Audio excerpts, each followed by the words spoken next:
Hello and welcome to another episode of the Start to Finish podcast with Nick's Handmade Boots. My name's Lucas, and today I'm with Grant and Rebecca. And we're going to do our monthly Q&A today. So to start things off, what is the impact of canceling an order? Becca? Catastrophic. Go ahead. Do you want to handle this one? Yeah, so this person added some clarification here. They're asking specifically, like, if they have a boot on order and they see a very similar boot on RTS, they cancel the one that's in the production queue and purchase the RTS. What's the impact on that? Honestly, it depends on what your order was for. If it's like standard builder pro quick ship, and then that boot pops up in RTS and we haven't started production, it's more or less one for one. But if it's something more complicated than that, we've already ordered materials, it's in queue, getting that out of queue gets a little bit tricky. So our lead time estimates get a little bit thrown off. So in general, it's probably best to keep an order open when possible, but like this person asked, if you're switching to RTS, I certainly understand. Right. Here's what I there. think they're getting at. And we've seen this several times. Like, you're in the queue, you see the RTS email come out, and you're like, oh, that thing's pretty close to what I want. And then you're like, I could get that right now, but I'm not sure if it's going to fit right. It's not the exact color. But if I canceled my existing order to get the RTS, what would happen to my existing order? Right. Would I go back to a new lead time? I mean, fresh lead time?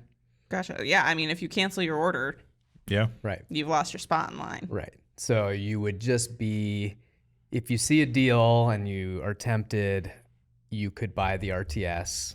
We would just be taking more of your money. Yep. And then at that point, you could decide, you know what, this thing's perfect. I'll cancel my other order. Yep. Yeah. Or if you don't like the RTS boot, or you're using it for sizing, what happens if they want to return that one? So you can return it. Typically, we don't offer return labels for items that are just being returned for a refund.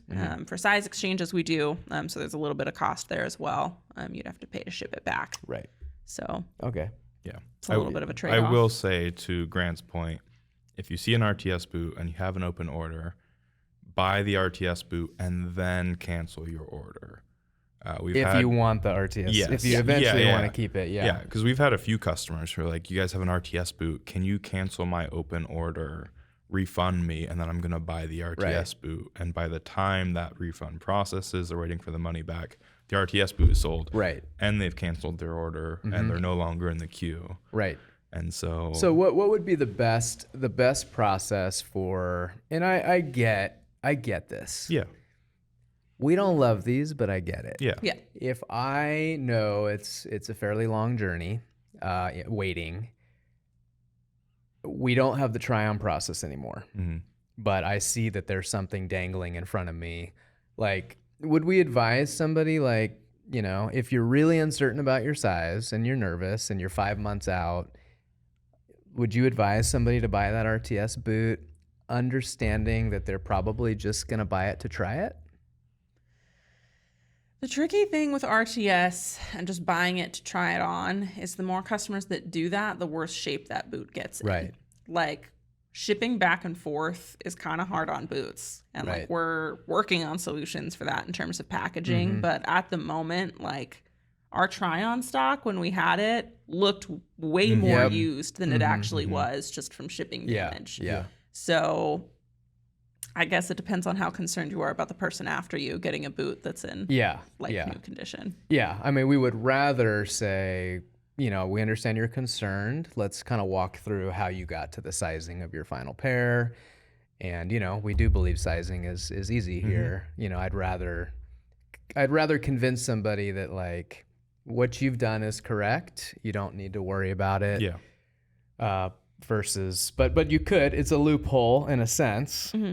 It's getting a try-on pair. Yeah. Yeah. You're just paying for the shipping back to us, and you're potentially compromising the quality of the boot. I mean, the best middle ground is it's the quick ship process. The quick ship, yeah. Quick ship program, because you get those in, a couple months. You do get one free exchange with those, so you can exchange it if you need a new size. Right.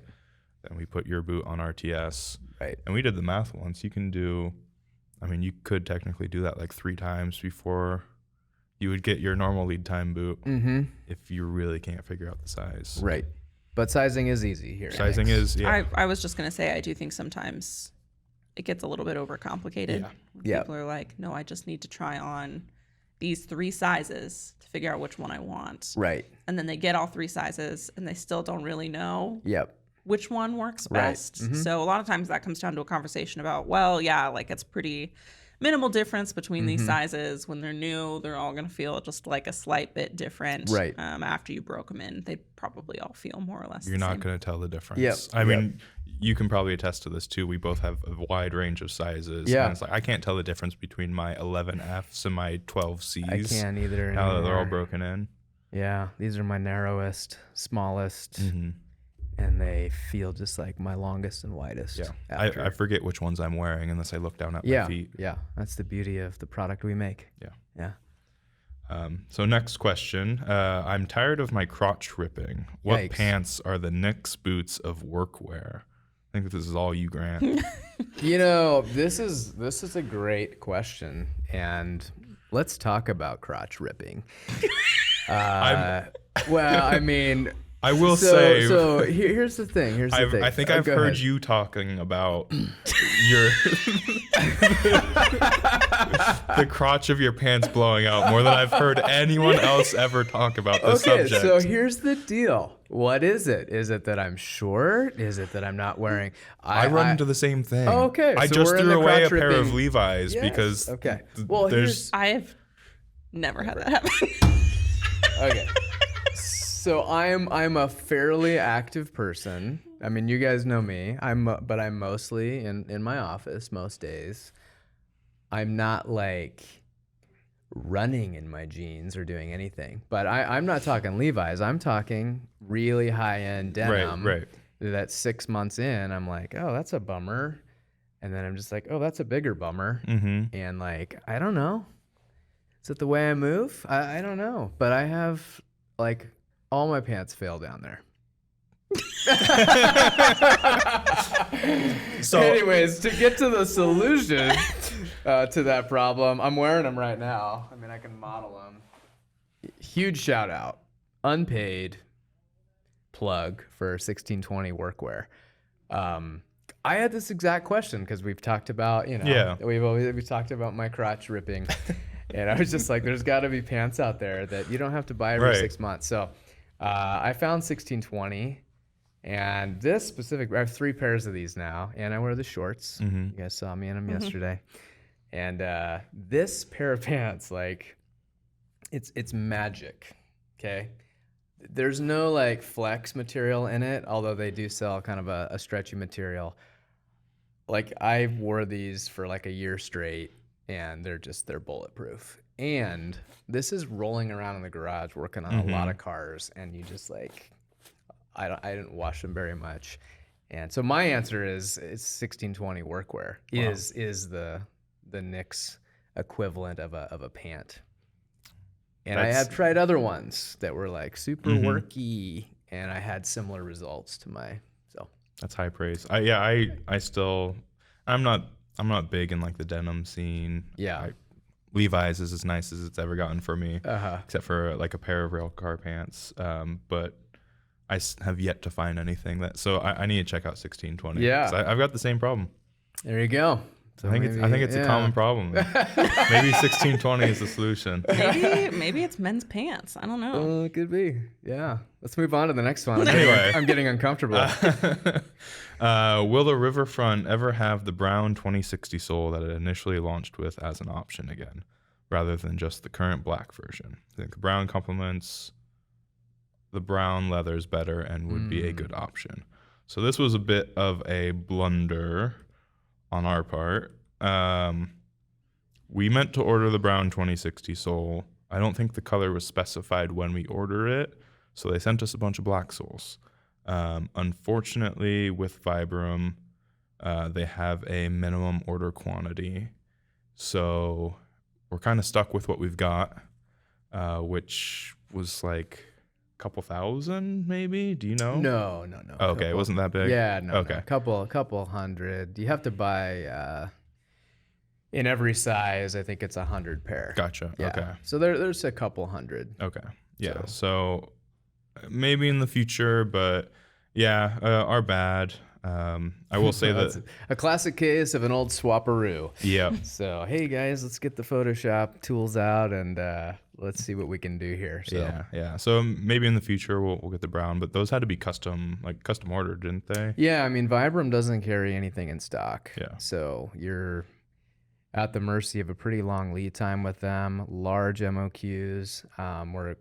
We're exploring some other options right now, which is actually kind of fun, but yeah, you'd love to just be like, oh, sorry, these 500 soles are the wrong color. Can I do an RMA? Yeah, just They're like, return them.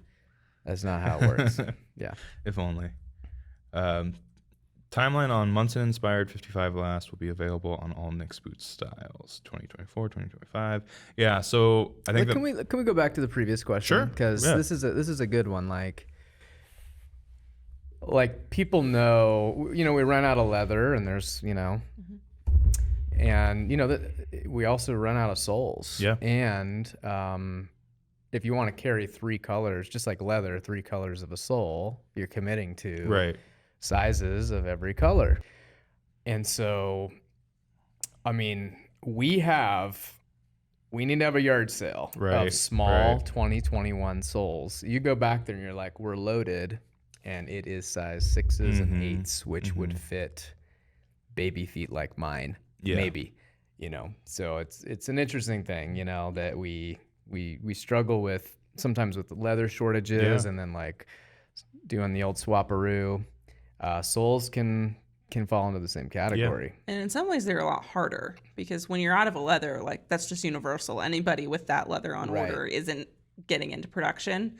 When it's soles, there's like 3 more things we have to check on the bombs before we issue them. If it does sneak through, we have to email the customer and tell them we actually don't have the sole for your boot.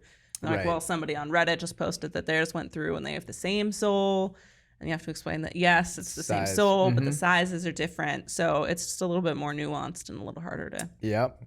Red X versus non-Red X. Yeah. I mean, we talk about leather shortages and stuff a lot, but honestly, the soles are probably a little bit bigger of a headache for us when it comes to like, this works with this size, like 430 heel cap works on a dogger heel, but on a block heel at a 14 it doesn't work. Quabug works on a block heel, but it doesn't work on a logger heel.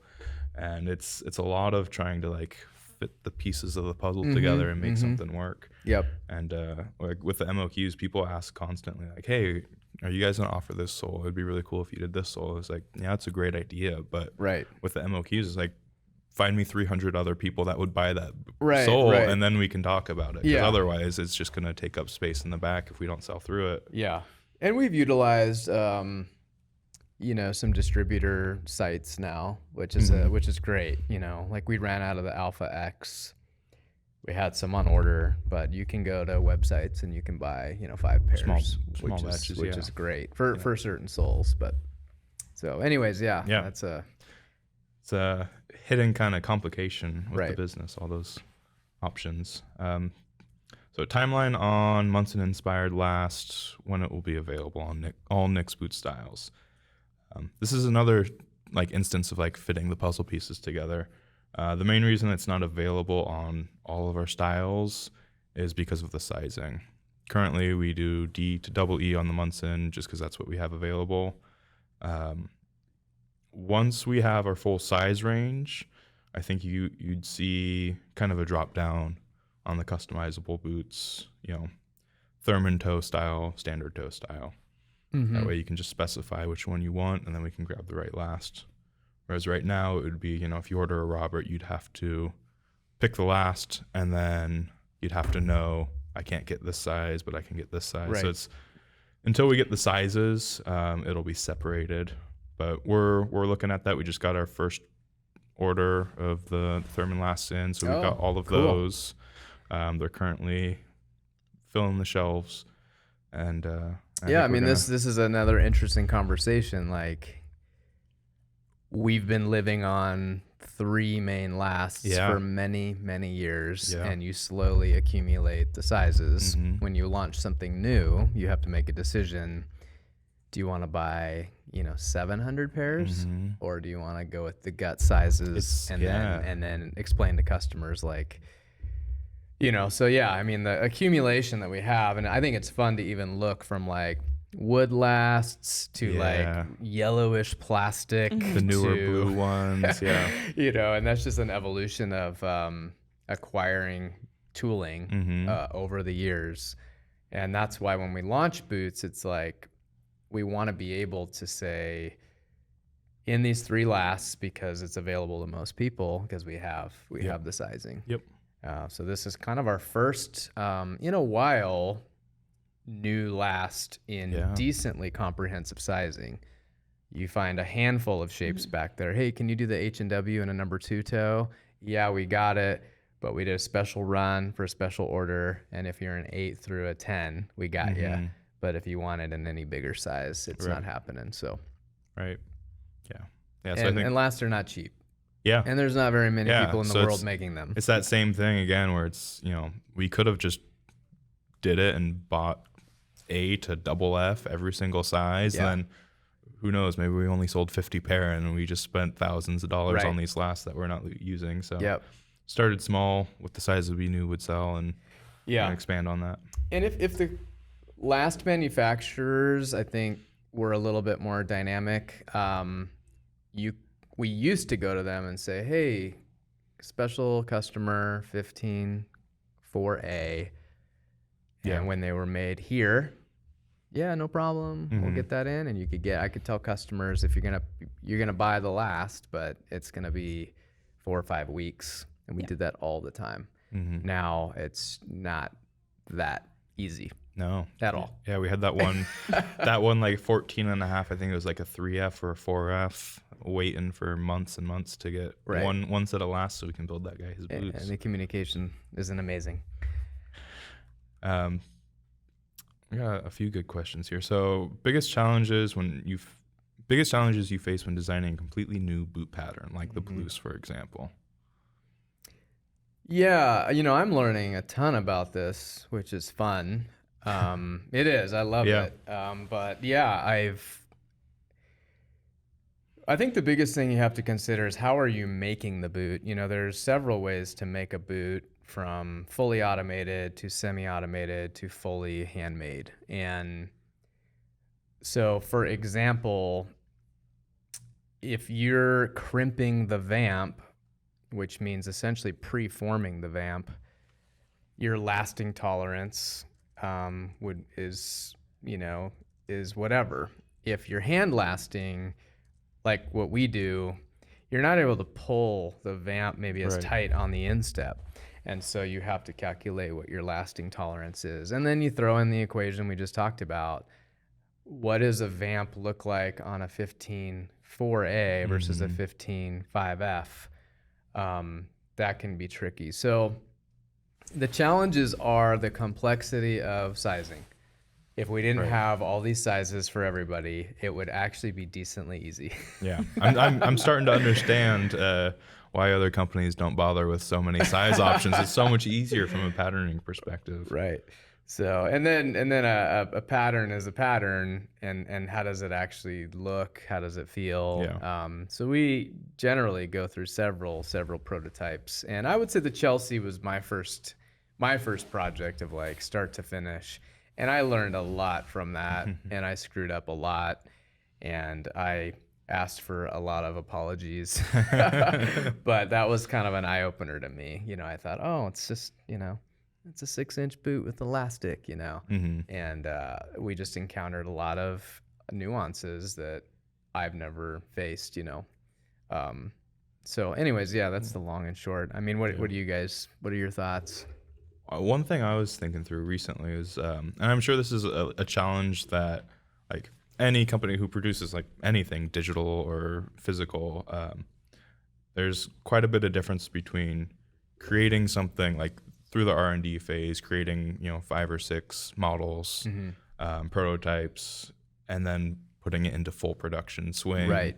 Yep. Having it go through the factory and have like everybody touching it, and because we made like 5 or 6 pair of those Chelsea boots. Well, right? I think the first version was 5 or 6. Yeah. And then, so there was a total of, I counted 12 over 3 pattern iterations. Right.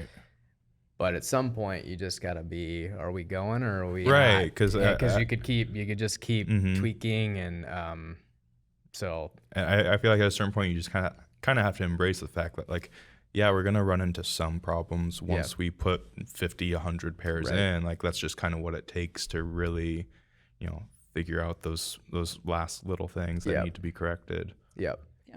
That's what I was going to say as well. There's always, like with Chelsea's, we put them through, and like people in production who didn't work on the prototypes were like, well, why didn't we just do it this way? And we're like, oh, Right. that would have been really smart. But you didn't work on the prototypes because not everybody in production can. Yeah.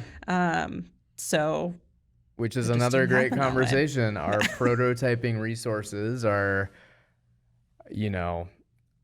we are committed to getting our lead times down, Right. which means anytime, I pull a sewer or I stop the cutters to explain something new, it impacts, production numbers. And so that's something we're really, really discussing is how do we figure this out as a business? How do we streamline this process without disrupting production too much? But then when we actually like say, hey, we're ready to roll, not resulting in a lot of frustration, you know? So, And even on the sales end, like once it's rolled out, there's always things that customers like, well, can I do this? right. I'm like, I don't know. I didn't think anybody was going to ask that there's- question. We didn't consider it.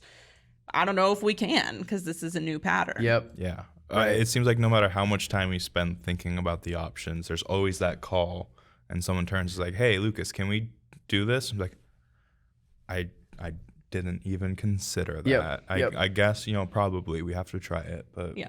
So a lot of challenges, and I think a lot of it is our leather options and our sizing options. Yeah. If we had 3 leathers and gut sizes, I would say most pattern makers are like, here it is. Yep. Make it. Yep. And it's not that difficult. But when you're factoring all these things, Yeah.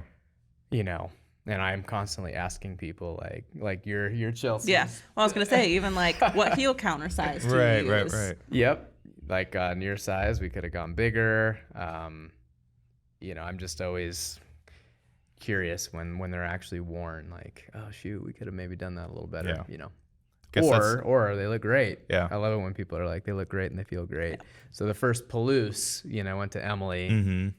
She was just like, she's worn cowboy boots for a long time. She was like, these are amazing. They're so good. Her husband was like, the size ain't right. Yep. And he wears our boots. And he wears our boots. Yeah. And I'm like, okay, what do we do with that one? Yeah. So. Yeah. So, I mean, I maybe shouldn't say this, but it's kind of a good thing. Like the first few pairs of Chelsea's after we launch have been going to employees because we've got like 3 or 4 people walking around here with Chelsea's on. And you can just be like, how's that working? You got a little, what's going on there? Right. Like, and tweak it before they go out to customers. Right. Yeah. But I'm pretty I'm super happy with it. I think the only thing I've noticed is some heel counter adjustment maybe on a fringe size, which is what we do every day, all day. Mm-hmm. The cutters do that on the fly. They're like, I know that my chart says use this heel counter, but they're like, that ain't gonna work. Looks tiny. So I'm on the fly gonna, and that's what I've told them to do at the Chelsea now. If it looks funny, bump up. Change it. Yeah. So great question. Thoughts on a semi-gusseted tongue? So we do this on the riverfront. So I think they're talking about like a bellowed tongue. Yeah. So we don't do it on our mainline boots. Part of the reasoning is, a gusseted tongue has got more water resistance to it. Our work boot heritage, that's kind of what we do. We've done it on boots in the past. I could see us potentially offering it and stuff in the future on maybe some heritage style boots, things like that. Yeah, I mean, but it comes down to that same like patterning. That's like, okay, we're gonna do different tongues. That's a whole new set of dyes. It's a whole new set of patterning. I like them. Yeah. I think, I mean, our gussets do break in. Mm-hmm. I think for work environments, they're great. Yeah. And people sing our praises with like, I was in 6 inches of water and nothing. Yep. But I think for, like you said, the heritage side, they can get a little bulky if you're not, if you don't need them for water resistance. Yeah. So. And I found too, like 6-inch boots sometimes can be at an odd level with the gusseted tongue. Yeah. Like there's almost not enough to get the fold sometimes. And so it's kind of like that right in between. Mm-hmm. Like that would make sense to have a semi-gusseted tongue.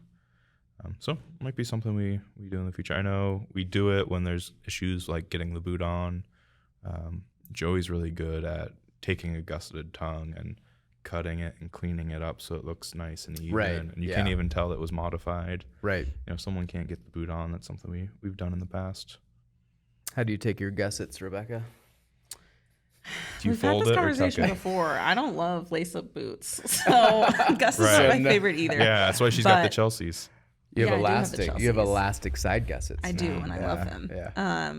On my Becca's, the first 2 times I wore them, I didn't fold the left gusset as well as I could have, so then it creased, and now it's just perpetually odd looking. Yeah. So That's the thing. You gotta do it right the first time, Yeah. otherwise That's right. it's never gonna be right. yeah. We can work on it. Yeah. It's just leather. Would y'all ever consider a fee to jump to the front of the line on any boot order, including MTO? Yeah, probably $1,000 would be good. Yeah, I don't think. What do you think, Rebecca? I want to hear your thoughts on this. I don't Lead times are your world. think so. I'm personally very against it. Mostly for just like from a logistics perspective. Like we try to accommodate rushes now for people who need them. Like, hey, I'm on fire. I start in 3 weeks. Is there any way I could get my boots any faster? That's literally like, so here's what happens when someone asks for a rush. You ask the person on the phone. We say, yep, no problem. I'll rush it for you. We get off the phone with you. We send an internal message through Slack to Debbie, who does all the bomb scheduling. And Debbie manually goes through that Slack channel and pulls every ticket that needed a rush and schedules it within the week somewhere. Like it is all manual. Yeah. And so I would hate to take money from a customer and then just have human error enter the picture and then we don't rush it. Right. Yeah. When we charged you for it. Yeah. Like that's a nightmare. Right. Yeah. But what's cool is like we rush them. Yeah. Yeah. That's, you know, that's the thing. what's your situation? Yeah. Do you need them? Yeah. I'm so sorry. This situation in life changed. No problem. Yeah. For most people. Yeah. I mean, we act as gatekeepers in a way of like, do you have an actual need for these boots? Oh, it's your 5th pair of heritage boots and you just want them? I don't know. We'll see what we can do. But like, oh, you're about to go on the fire line in 2 weeks. Yes, we'll get those done. So for you. let's throw this out because we talk about this a lot to the listeners, and we'll see how quickly others might adapt this idea. I firmly believe if you like our boots and they fit well and you're sold on them, like you don't need your second pair right away. Right. You've got a good pair of boots on. If you're a brand new customer, I want to get you a pair of Nicks as soon as possible. Yeah. I mean, from a business standpoint. Right. I want you to have a great experience getting your boots sooner than later, lacing them up, breaking them in, and then just being like, I got to get my second pair for the rotation. How do you tell existing customers that you're favoring, that you want to favor new customers? Do they understand that? Or are they like, oh yeah, welcome to Nicks, welcome to the best boots ever, you can have my spot? Or are they like, yeah, we've had this conversation before. Yeah. Like you're of the mind, and I totally get it. I just, again, it's what's the customer going to think? But like a new customer gets the quick ship lead time. Like basically you're doing a lead time based on your customer history. Right. New customers get faster lead times. Existing customers get our standard lead time. And then we even talked about having an option. Like I'm an existing customer and yes, I can wait. Put me to the back of the line and throw in some accessories and I'll sit back here and wait and let the new customers get their boots fast because they need them. And I'm buying pair number 6. Mm-hmm. Yeah. Which, like it's tough because it like, I don't know. I don't know the customer And then reaction. we're like, what's the solution to the problem? We all know the solution to the problem. What is it? You tell me. What's your solution to the what's problem? the solution to the problem? You, Buy a quick ship boot. yeah, right. Okay. Yeah, I was gonna say like the other factor is like we're very candid about our lead times. Yeah. Yeah. We post every week on the lead time page. This is exactly what's going into production. So the hard part for me is conversations with customers who were like, "Hey, I have an MTO and I just really want them. Is there any way I could jump to the front of the line?" And I'm like, "Well, do you have a wedding coming up? Like, do you need them for something?" And they're like, "No, I just really want them." I'm like, "Okay, well, did you see what our lead times were when you placed the order?" And they're like, "Well, yeah, I know it's usually like 6 months, but like it's been 2 months and I just really want them." Yeah, I'm yeah. like, "Okay, well, do you know that quick ship is about 2 months?" And they're like, "Yeah." Yeah. But I wanted a toe cap and I Yeah. wanted it 12 inches. Right, yeah. So like it's Yeah. a little bit of a hard conversation because most of the time people know, like they knew what they were getting into when they placed the order. So we try to make accommodations for things that like come up or like Right. I just got the job and I didn't know I was going to need boots. Can you help me? But we don't have a lot of wiggle room in our production schedule because we're trying to get lead times down. Yeah, and So- people watch them to the day almost. Like Yeah. I'm at week 20, I'm at week 21. And I'll just say like kudos to your team and the scheduling and production. I mean, a lot of people are like, I should be getting that notification soon, and then they're like, I got the notification. Yeah. You know, so it's pretty we It's a got lot lots of buckets.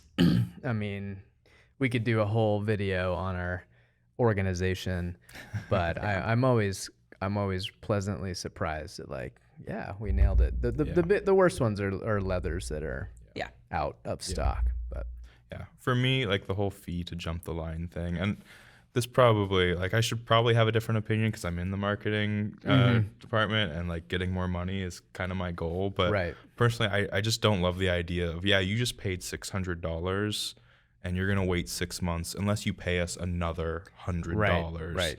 And this person who is getting this for work and just barely squeaked by to afford them is going to have to wait the full lead time because they don't have the expendable, income that you do. Yeah. It's a tough one. And that's why Quick Ship's great. We've got our trades program too, where Right. we're actually giving discounts and sending them faster because we're like, yeah, if you need boots, here you go. Right. And we're not going to charge you more. We're going to make it easier for you if you need it for a specific use case. Yeah. And we talk about it all the time. It's on our end to market this whole conversation well, so that when people come to our website, they know, okay, here's what type of customer I am. Here's where I need to go. But lead times are definitely a conversation point Yeah. all the time. All the time. Constant conversation. I mean, we just talked for like an hour in our marketing meeting about strategies. We'll get there. Yeah. We'll I'm get glad there. people check them. So I used to update the website, even though Debbie did the scheduling, and there was like 2 weeks where I did it on Tuesday instead of Monday, They and I caught was it. getting slacks from Yeah. everywhere. Like, Yeah. is lead times getting updated? Customers on Reddit are asking, Yep. and I was like, Yeah, whoa, yeah. okay. People know, and they will check the Right. day that it gets updated Yeah. Well, every and actually, week. that prompted the factory tours that I should still be doing. I haven't done for a while, but that was to physically show people we are. Things are I'm in the moving. sewing Yeah. department. Here are the tickets. Quick ship this date. Mm-hmm. Non-quick ships these dates. You know. Yeah. But we've come a long way. But it's definitely a talking point for sure. Yeah. Another great question. Are your Western boots going to be offered in exotic skins, and will they eventually have ornate stitching on the shaft and possibly lined as well? I don't. Go ahead. I was just to say, I don't think we're going to get into the like exotic dress Western boot market. I think we, upon conversations of the, launching Western boots, it was always, this is a Western work boot. This is filling a hole in the market. There's plenty of great $1,000 Western handmade Western boots out there that you can wear to dinner. You can wear to a wedding. You can wear line dancing, but there's not any great handmade Western work boots out there. Yeah, I mean, I was in Nashville 2 weeks ago, which is like Western capital of the world. We went to all the touristy boot shops, and I can tell you, I was blown away at the pricing of these exotic skin things and how flimsy and like we bought some boots that our buddies over at Potter and Sons are going to work on. Part of me was just like, if I'm actually going to wear these, like I want something that's, and I just couldn't find anything that like resembled our construction. I was pretty blown away. Right. So there's definitely a fancy market. There's a lined market. We're not there. There's so many options. Yeah. And there's good boots out there for that. We'll toe bug it, you know? Yeah. I think we talked about maybe doing some stitching like on the top of the shaft. Maybe dress it up a little bit with some of our current heritage, leather offerings, but I don't think we'd be getting into snake skin or ostrich even or any of that. I think we might do some one-offs for some fun videos, things like that. I think there's one planned. I think it's fair though. I think we've done a good job of like making it clear like the boots we make to be able to wear in all conditions. These are, regardless of how they look, these can be worn as work boots. Yeah. And so we're sticking with that even with our Western boot line. Yeah. But we're always open to, I think one thing I love about the culture here is, well, I always say absolutely not, never. And then, 6 months later, I'm like, that's actually not a bad idea. Right. So, there could be some potential here. Yeah. When offering leather options like Predator Whiskey, Tan Wax Flesh, will there be a shorter lead time to accommodate the special order of it being a limited thing? Back to lead times and leather. Yeah. So that's been an ongoing conversation for like the last couple weeks. So the tricky thing with limited runs is, so our leather ordering is all our production manager. He does all the leather ordering. So the way we do leather ordering, like cutting will let Serge know when something needs ordered. So we have like a pretty big stock of leather just because we don't ever want to run out of our basic leathers. But because we have so many things that we offer as standard, that doesn't leave a lot of shelf space for limited runs. So one of our current struggles in production is finding places to put leather that we've ordered for limited runs. So Surprise the solution batches. will more than likely be expediting lead times for limited run leathers. I don't know how fast, but just to get that leather used and off the shelf. Yeah. I think we just pushed through all of the peanut bison from earlier this year, and now we're working our way through Cypress. It's tough because I feel like we did really well at like, okay, all the tanneries are taking longer to get us leather, so we prepped for that. And then in the last few months, it was like, oh, Horween just shipped something we ordered 2 months ago, and it's here. Oh, man. And we've got that's 4 the pallets toughest. back there and shelves full of leather and nowhere to put it. That's tough. Yeah. We timed the black waxed flesh out kind of for like to hit a collaboration boot. Yeah. And it was here early. Yeah. And we're like, but the collaboration hasn't gone live. Right. We you haven't know? sold it yet. But it's like, it's inventory. Yep. It's expensive, takes up space. So we may or may not be putting those ones through a little sooner, Yeah. So I think at this point, it's probably something I'm just going to make clear on the website in our limited run section. Limited run leathers go through at a little bit expedited lead time. I think we talked about doing like 3 to 4 months. Yeah. I don't want to say anything solid because we're still discussing it, but I think that might be a factor that we end up marketing is get it now. It's only available now, and you'll get it. You'll get the boots a little bit quicker. Yeah. No, I'm sure Rebecca experiences this a lot more than I do, but like we ask that the customers give us a little grace, I mean, there are very few tanneries. There are very few last manufacturers.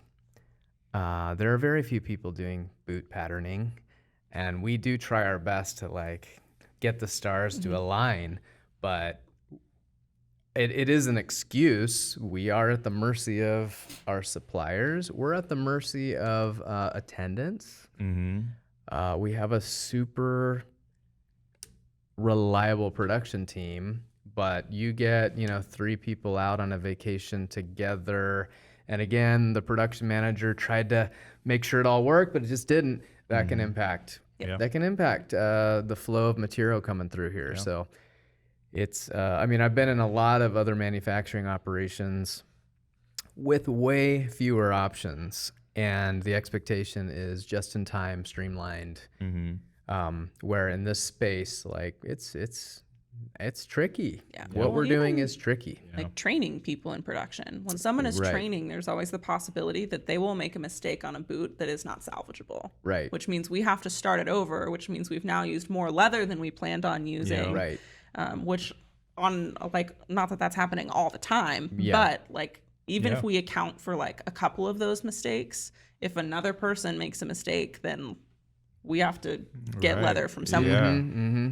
Yeah. Yeah, I mean, even if that means going up and killing a steer with my buck knife, skinning it, getting it tanned, That's commitment. coloring it, which is, sometimes what we have to do. Definitely. People don't appreciate that. Definitely done it once or twice. That's for sure. For the record, that's never happened. So all that to say, we do our best Yeah. to accommodate it, but Yeah. there are always unforeseen situations that we Yeah. can't always account for. Yep. Yeah. Speaking of buck knives, Oh, I know I let in. that was a great. Yeah. I saw the question. Any more plans of doing a run of buck knife sheaths? Just discovered the factory in nearby Post Falls. Yeah. So I'm gonna do a little bit of a time jump here, because I think by the time this airs, we will have already launched and hopefully completely sold out of our it'll sell out. our collab. So we're filming this on the 20th of June, launching the 23rd of June. We're doing a collab with Buck Knives that has a built-in knife sheath for a very special 110 buck knife. And yeah, so the answer is yes. And by the Yes. time you're hearing this, A sheath it's on the probably boot. not available anymore. So I hope you bought it. But yeah, no, I think there'll be more. Buck Knives is down the street. Yeah. And Yeah.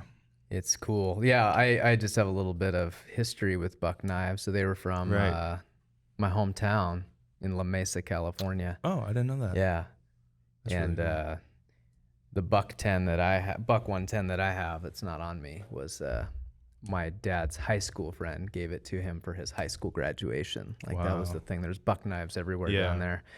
And then they moved up Wow. in the early 90s, I think. And then my dad subsequently moved a business as well, close to Buck Knives. So That's awesome. yeah, Yeah, it's great company. Yeah, I'm really excited for this. It's a really cool story too, because the 110 was created in '63, launched in 1964. Okay. So that's the whole thing. Is 1964 our company started. 1964 Yeah. the 110 was created. It was meant to be. Yeah, 1964 brown leather, classic style with a classic knife. Mm-hmm.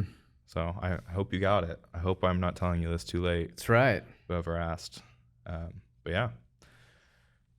So final question here. Roadmap and timeline for the dress boots that we've heard hints about. I know the Parkhurst collab was a step in this direction, but my impression is that even dressier options are on the horizon. And I'm really interested in those. And we actually had a few people echo this in the Q&A thread. So this is a big project for us. Yeah. Really excited for this. We're currently working on patterning a bit still, picking out leathers, getting everything put together. But I believe, the consensus is this is still going to be a similar, it's going to be a PNW boot. Well, I wouldn't say that. What Okay. do you mean by that? I just mean we're not talking like dress shoe, leather dress shoe. It's going to be Correct. It's going to be a boot. Yes. It's going to be solid construction. Yes. It's going to be a lot cleaner, a cleaner finish. Right. It's going to be a little bit classier boot. right. But I would say it's going to be what's intriguing to me is like,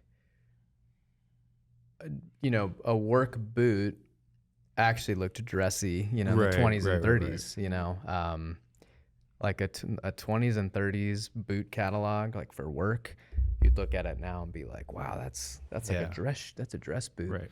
So it'll be kind of 1920s, 30s inspired. Yeah. We did get we do have a prototype, and you guys can see it on my dashboard. I looked at it this morning. I think it looks really good. It's stunning. Yeah. I I don't get excited about a lot, but I was like, man, that's a good looking boot shoe. Because I saw the first version we had the prototype of, and I was like, it's nice. Yeah. Like, I like the leather. Yeah. I think that one we were just testing like SPI and finishing standards and like can we do this on our production line? Sure. Yeah, it was a pretty Falcon. It was a pretty Falcon, yeah.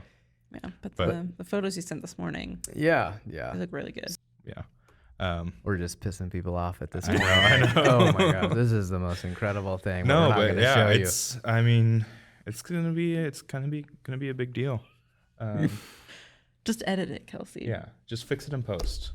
I love to hear that. I know you do. Super easy, just edit it. Yeah, just Photoshop it. Photoshop is so far off. But yeah, I think so. It's around the corner. I mean, we're working on all aspects of it. We're talking. I mean, this is going to be a little bit different experience from start to finish. Yeah. The customer service experience is going to be a little different. The buying experience is going to be a little different. The box, the packaging. I'm very excited about the packaging. I know. So we're trying to. It's gonna make the iPhone box be like, really? That's a very high bar. We're not going there. All right, kidding around.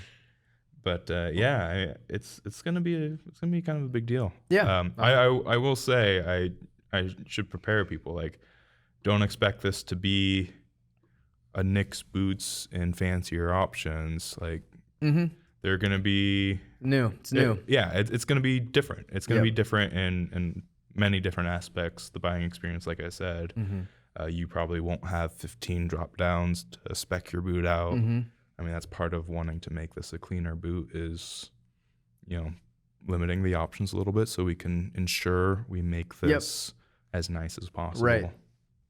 Yeah. But yeah. Should be fun. A lot of cool stuff coming through. There's another secret project going on. That's just almost more excited about that one. I am very, very excited about that. It'll be fun. For the other market we cater to. We like to balance the scales a little bit. We're making some dressier options, but we're also we're working on a project for those of you who want good work boots. Yep. So that's coming down the line also. Kelsey's like, what is it? We've got Kelsey you doesn't even intrigued. know. We were successful. I don't know what the second one is. Yeah. And it's funny how that one has been the like top secret one. There's That's layers right. upon Need to know, layers. Kelsey. You don't have Need clearance to for that know. one, Kelsey. We might leak some info to you. Yeah. Yeah. It's a good name too. I like the project name. That's right. I don't know if you want to May share. or may not be written on the board here. No, we're not going to share the name. Okay. We're not going to share the Riveting name. content, guys. We're not going to share the name because there are some people that could decode the name. Right, because it's such a elaborate it's- cipher of a name. It is definitely, code breaking material. It's literally just another word backwards. Lucas, why you just? I'm sorry. You just I gave away the cipher. If it leaks out, now people will know. Now people are gonna know. Now I'm gonna change it. It's not that anymore. What? Okay. I liked it. I do too. We'll keep it. I'm sorry I ruined it. No, it's fine. Are we rambling? On that note, are we rambling at this point? Okay. Yeah, I think that's the last question for today. Great questions, guys. So we're Appreciate gonna leave you on that cliffhanger. Cliffhanger for sure. Yeah. Have you guys seen the movie Cliffhanger? No, I didn't Yes. know it was a movie. Is the guy hanging off a cliff? Or yeah. Oh gosh, I almost said Arnold Schwarzenegger. Sylvester Stallone. I isn't know. it? They're Is it just totally different people. Is it just 2 hours of him dangling off a cliff? Gosh, It's late pretty 80s, close. early Yeah. 90s. Yeah. It's one of those movies. Where it's Yep. like, We should look up the poster. It'll tell you everything you need to know. It's funny. I've been 1993. we'll continue the ramble. I've been going through my old, There you go. goodness. old 80s movies with my kids, and like we have such a blast just watching Rambo trailers. Like we won't commit to watching the whole movies, but we love watching the Rambo and the Rocky trailers. And even my are we playing this? Sorry, I'm watching the trailer. Even my kids who are, Hang young on. teens can find the humor in some of Sylvester Stallone's best work. So. I've been watching the original Star Trek movies. I've never seen the originals. And, Sorry. No, you're good. He just cleared like a 30-foot. He's incredible. He's incredible. Yeah. Watch the Rambo trailers later. It's even I've more seen amazing. all the Rambos. Okay. Yeah. Wow, amazing. I'll plug one more Sylvester Stallone movie, Over the Top. Arm wrestling. Classic. Oh, yep. Oh yeah, he's a trucker and very, very inspiring. Never thought. We should stop. This is getting out of hand. Never But thought a you movie should about watch arm the, wrestling could be the exciting. original Star Trek movie with the whales. Oh, okay. I wasn't prepared for that one. Are they mating or is it just bad CGI? So like the whole premise is that It's like they're like plastic. Earth is being destroyed in the Okay. future because there's an alien probe that came down to communicate with the whales, but whales are extinct in the future because we've killed them. So they have to travel to the past and bring back some Unbelievable. humpback whales to save Earth in the future. This is like William Whoa. Shatner. and it has the mom from Seventh Heaven in it, and she's like the whale lady. It's crazy. We're just doing My this goodness. little tangent here to demonstrate to everybody that we have lives outside of boots. Yeah. You know? We watch movies and stuff and 80s, so. 90s movies. Yeah. And speaking of arm wrestling, did you know? So they've got the chessboards and stuff back in production in the break room. Arm wrestling is now the new. That break. Yeah. Get I'll, Mindsinger back there. Yeah, I'll step in. I'm a lefty. I think they got tired of the game of strategy. Oh yeah, yeah. And so Go they're back just to like, brute all right, strength. brute strength. Yeah. Okay. Move the chessboards. Let's see what you can do. Sounds brilliant. Like, hey, I need to take a few days off because I strained my arm wrestling. But I'll definitely get in on that. Yeah. But I mean, arm wrestling with a bootmaker. It's Oh, there you go. it's the next Stallone Hashtag movie right brilliant there. idea. Yeah. Yeah. So yeah, Sylvester Stallone, if you are watching, we'd love to get you a pair of boots. We know you love watching our podcast, and we'd love you to come in and challenge our bootmakers. Yeah. you We know. have lineman boots. Perfect for all of your That's right. cliffhanger needs. That's Oh, right. mm. That's right. I wasn't yes. sure where you're going there. Yeah, I wasn't either. But that was good. All right. Okay, On that note, wrap it up, Lucas. This is out of control. I'm sorry. This is the last time I should host the Q&A. Thanks for joining us. And we'll catch you on the next one. That's I don't the know. line. All right. Have a nice day. Thanks, guys.